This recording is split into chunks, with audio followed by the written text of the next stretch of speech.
What's up YouTube, and I'm back with another video. If you're new here, it's your boy RBR, and this is my channel where I talk about all things reef tank related.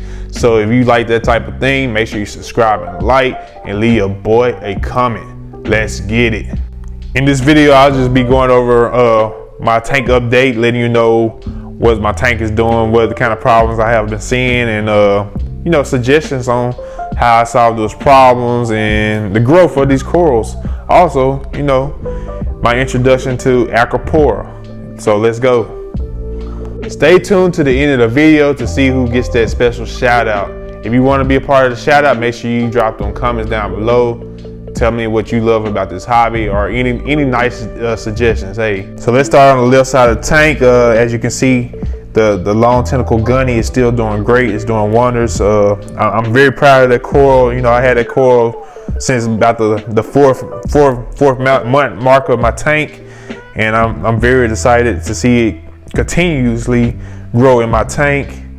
As you can see, I moved my candy cane from that side of the tank. I'll show you why in just a second, but it has something to do with highlighting. So I moved it over here, and as you can see, it has two heads getting ready to, the head's getting ready to split. So now my candy cane is starting to multiply like I picture it doing.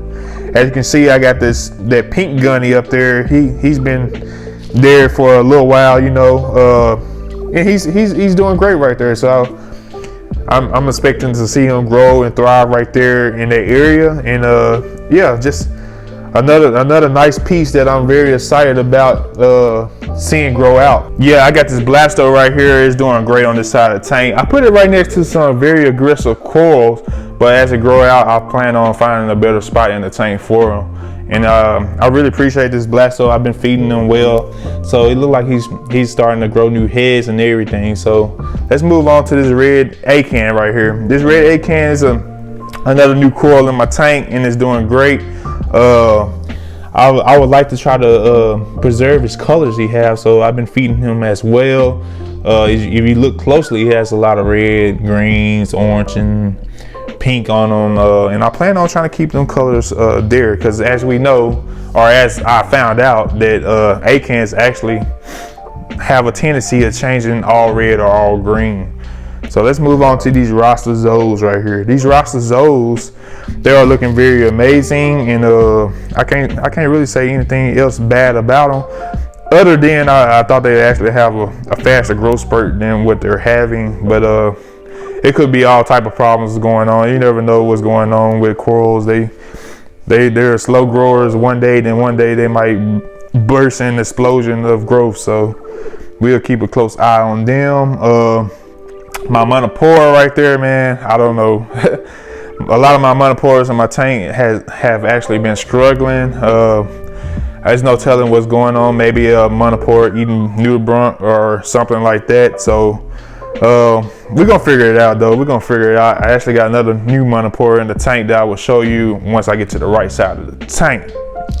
The Zoo Garden is looking absolutely magnificent. I can't say nothing bad about it. It looks great. Only thing that is probably tripping out, but it's not a bad thing. It's a bad thing for the zoos. But my beautiful torch colony is stinging the crap out of these zoos in the back of the tank. But hey, that's a zoo over a torch. I pick the torch any day. I'm pretty sure I might have to cut a head off the torch and find, make some more room for the torch. And that's going to be a challenge of its own, and probably say that for a whole video by itself. As I was talking about, yeah, the torch is looking very amazing. A lot of folks have been asking me for, frags of this torch, and this is actually my very first torch, so it's something bittersweet to my heart, and I don't know if I'm just ready to cut on him yet. It's definitely got 3 heads on him, but yeah, I'm not ready to give up my baby yet. That's my baby. Everybody on Instagram loves that character in my tank. My clownfish and my other fish in my tank have been doing well. They're very healthy. As you can see, my clownfish is a lot bigger since the last time I actually, put them on film. Pajama Cardinal is doing great too. The 6-line Ras wants to pick on him, but hey, this Pajama Cardinal is vicious. He doesn't play a game with that 6-line. Six line wrasse, he's doing this thing too. The best thing I have to say about my six line is I haven't seen a flatworm in maybe 2 months. So hey, kudos to my not my flatworm, but my six line wrasse. My firefish, he's still in there too. He hides in the daytime. He comes out around the time when it's time for me to go to bed.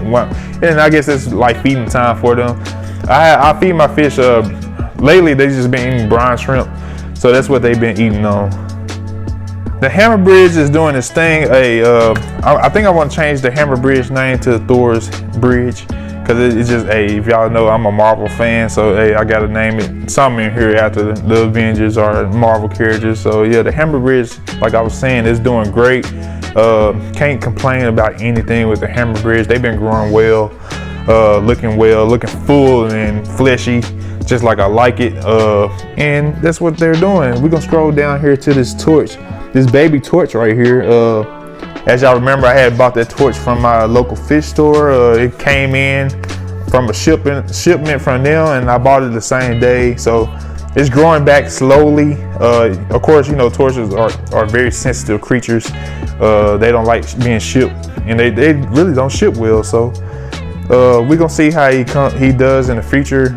I'm hoping that he has a very great time. My big old ball of Duncan that I had since I've started my tank is doing very well. He has maybe 10 heads on him. He looks like a big fat ball now. You know, I decided to put him down there in that cave, and he's loving that atmosphere. A lot of shade, a lot of light at the same time. And my clownfish is hosting my Duncan, and my Duncan doesn't have a problem with him hosting him. Now the only thing that I have a problem with is when I feed my Duncan brine shrimp, my clownfish tends to steal the food from the Duncan, and it's like a little cheat code. It's like a little vending machine for my clownfish, because like he'll hit on them and grab some food out, just like we do when we getting food out of the vending machine.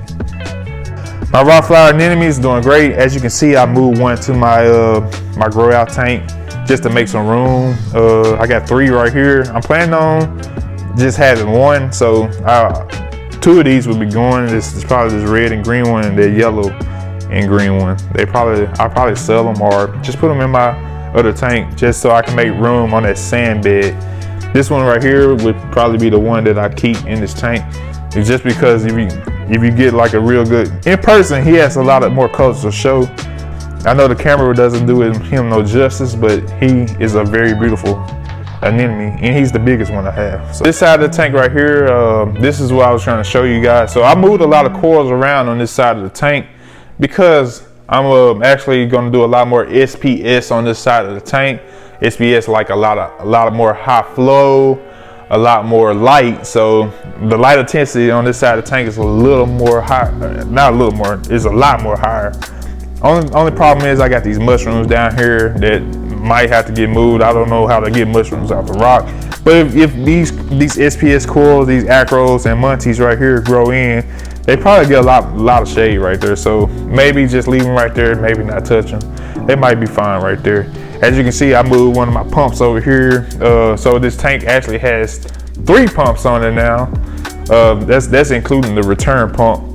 But yeah, I put another pump on this side of the tank just so I can get these SPS the flow they need, because SPS love aggressive flow. And I just can't wait to see these corals grow in.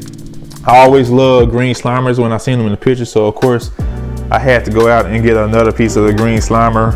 And this piece right here is a lot bigger than, my little frag piece I got right there. And my PC rainbow up here, he's got like, he's growing a little bit. I can see like some white tips on him, so I'm not suggesting, but I'm actually thinking that's actually new growth when you see like the white tips on them. You can see I got a blue stag acro right here in the back on the rock. That's another acro that loves a lot of high flow, very sturdy. It's a nice acro. This is my first go around with them. Then I got a lot of little money pieces that I'm expecting to grow in. This is a blue, I forgot what the acro name is, guys, but you'll help me out on that name. And then I got a new munchie frag that I decided to put on the back wall back here. That's actually an encrusting munchie that actually branches too. So I'm excited to see what he looks like in the future. I really want to see all that branching look come off that back wall, and it'll fill that in and make it look more like an SPS tank on this side of the tank. So that's what I'm excited for on this side of the tank. Yeah, I put this hot in the porter over here. As you can see, he had a little die off at first, but I decided to put him over here on top of rock. I think the sand was irritating him. You know, all the different creatures in the sand moving around, getting on top of him. I think he didn't like that. But as when I propped him up on this rock that he's sitting on now, he's gaining his color back, and I think he's gonna do well right there. Thing about hot in the porter, guys, if you didn't know, they're extremely aggressive. They probably like the most aggressive coral in this tank. They send out these, they're not like stinger tentacles, but their filaments go out and they grab other corals and they basically digest them whole. Like it's very aggressive and very intense. Another aggressive coral I got right here is a 5-year. 5-years, they're aggressive too, but I decided to leave that one right there just for now until he grow out a little more. Then I can find a better place for it. It's an Ultron 5-year. If you know me, like I said, I like Marvel characters. I really bought that 5-year just for the name, and his colors actually remind me of Ultron, so that's a big plus for me. Yeah, so in this video I also was gonna do a water change. I'm gonna put it on the time lapse thing to get a good water change going on. So let's get it. Everybody wants a reef tank, but nobody wants to put in the work. Let's get it. I can tell you my problems, meditating my silence. But I keep pushing my pen, rotating my stylus. Brokenness feeling like sin, now no breath, low dollar. Used to be left on red, now all the girls go holler. Now all the girls go follow, all the fake fans gon' pile up. I need peace to borrow, get that shit right back tomorrow. Somehow all the fans go bravo, smile so much to hide my sorrows. Faith is shaky in vibrato. Maintenance on your reef tank is very important, so make sure you do your maintenance either once a week or once every 2 weeks. It's best to do maintenance on your tank if you want your reef to stay stable and you want to bring back some of those elements that you might be missing out of your tank because your coral is absorbing some of those elements. So a few other tips that you can do to get your tank, you know, good and like a good go for maintenance is clean your pumps. Clean your pumps, I say every 60 days or less. Clean your pumps because after a while, algae likes to grow on your pump. It likes to clog your pumps up. It likes to disturb everything in your tank. So clean your pumps up. Clean your sand bed. I don't really clean my sand bed too much because I have a sand sifting conch. And he does a fantastic job cleaning that sand bed, making sure that sand looks pristine. Yo, so this is what the tank looks like a day later, and as you can see, it looks magnificent. Ain't nothing like the day after a good water change on the tank.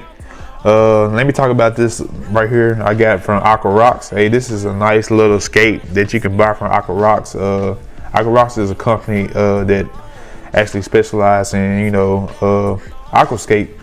So they make these little magnetic scapes that you can put on the side of your glasses. Well, not glasses, guys, but glass. And I think it looks nice. But at the same time, I feel like this might be a little too much for my tank. So I probably will end up removing it and putting it into my other tank. So yeah, but yo, this is what the tank looks like. It looks great. I will post the shout out comment right here, and my shout out goes to B Frag man. B Frag man, he's been watching my channel for ever since I got started, and hey man, he stuck with me through the tough stages, yo. So you know, with me losing my tank and everything, hey, just shout out to B Frag. If you have not yet followed B Frag, make sure you follow and watch some of his videos. Make sure you watch my last video. It's a good detailed video. You want to learn a little bit more about reefing if you think about joining this hobby.